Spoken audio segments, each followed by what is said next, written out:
Welcome, it's Mike Newton here at Lytham Golf Academy. We've got a brand new product here and another iron from TaylorMade launching here in the way of the m-cgb iron. Okay, so first impressions here as I pick this iron up, it's like a lot going on. It's big, it's chunky, it's large, there's a lot going on the back, and obviously reading up a little bit from what TaylorMade is saying here, it's got a little bit of all their technology in one iron here. So this is really striving for ultimate forgiveness, ultimate distance, ultimate ease of use, and maybe for the guy who just wants to get that ball flight really sort of high and sort of towering on its flight. So we've got multi-material in the head here, we've got tungsten weights in the heel and the toe, we've got sole slot, we've got face slots, we've got like a channel inside the head here, a bit like what they do on the sort of woods here at the sole of the golf club at the front. So again, it's all about creating more ball speed. The face thickness is 2 millimeters across the face here, which is very, very thin. So again, all about creating fast ball speeds that they're sort of claiming they get a lot on the drivers across the whole face. Irons are a little bit more restricted here, but they've really pushed the boundaries here and trying to hit ball speed quicker, but right across the whole face. So they're basically saying you could have a bag full of drivers, bag full of woods with these CGB irons. So interesting here. Hitting on that geoacoustics that they've done with the woods here. So we'll have a little look at the sound of it and give you a little bit of feedback on here. But ultimately, looking at this, it's a big iron. It's a big chunky iron. I'm going to be really interested to see what sort of distance numbers this gets. Obviously looking at a bit of spin numbers here also, and a little bit of accuracy in the mix as well.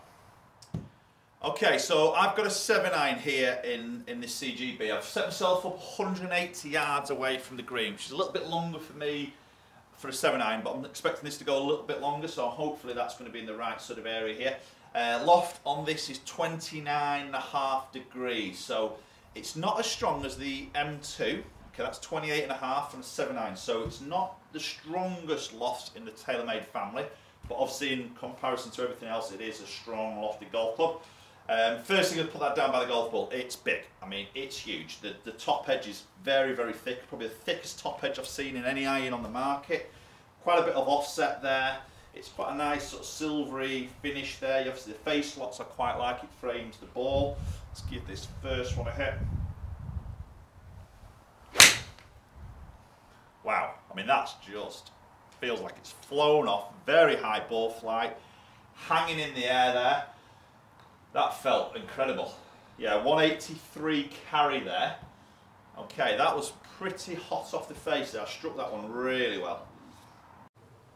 Okay, so great start with the first shot there. That 129 ball speed there, which is fast. That is fast for me for a 7-iron here. So let's get the second one hit.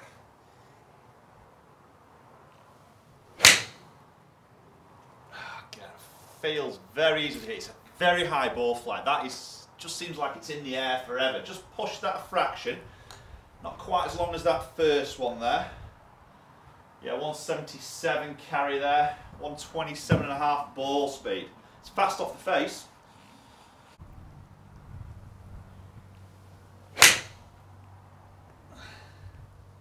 Okay, so that was a tiny bit low in the face there, but flight-wise, that's long. That is seriously long. That's 185 carry there, and that didn't feel like a really great strike. 129 ball speed, so possibly backing up what TaylorMade is saying here in terms of 2 millimeters across the face. You know, we've got tungsten weights pushed into the edges of the heel and the toe here. We've got a slot inside the head, a dual slot, I think they're calling it. We've got obviously a visible sole slot, face slots here. There's loads going on, and to be honest, 129 there, that didn't feel like I middled it, and that definitely didn't feel as good as that first strike hit, and that's still at 129 ball speed, which is pretty incredible.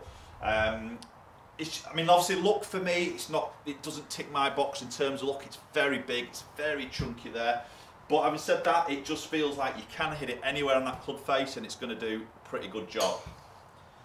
Right, so what I'm just going to do now is I'm going to actually try and hit one off the toe, quite a bit off the toe, and one off the heel on purpose here, and just try and see what the ball speed is like in terms of, does it drop off massively? You know, maybe let's see if let's put this 2 millimeter club face, this ultimate forgiveness ball speeds right across the face. Let's put this to the test here. So this first one I'm going to hit off the toe of the club. let's, if I can, without missing it and taking the camera out, let's give this one a go.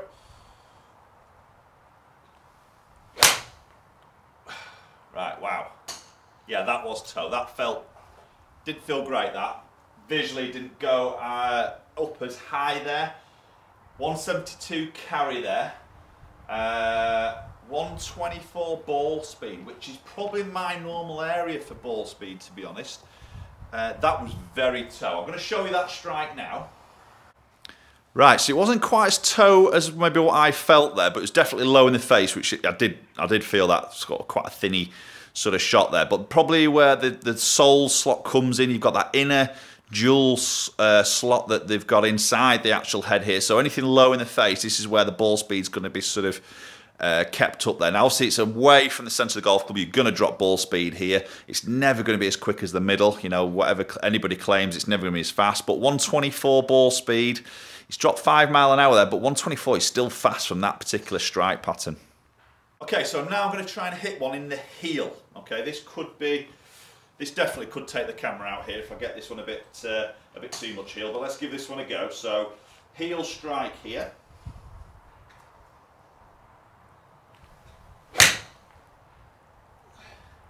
Okay, it felt pretty good. I mean, definitely didn't find the middle.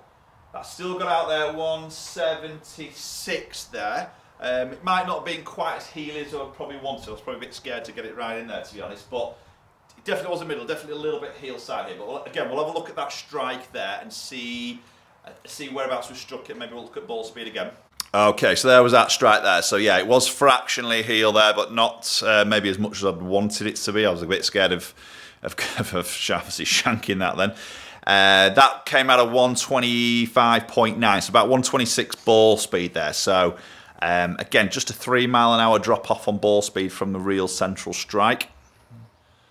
Okay, right, let's have a quick look at some numbers here. So obviously the last 2 shots there was the toe and the heel strike I was going to do. The first 3 were obviously trying to hit the centre of the golf club. So you see 129, 129, 127 ball speed, launching around the 18 to 20 mark. Again, strike sort of dependent here.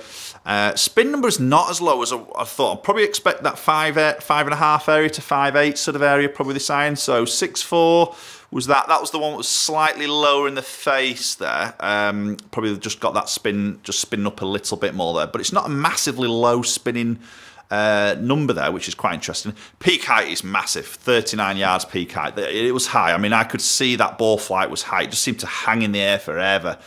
And obviously getting some fairly decent distance there, 182, 176, 184 on carry distance alone there.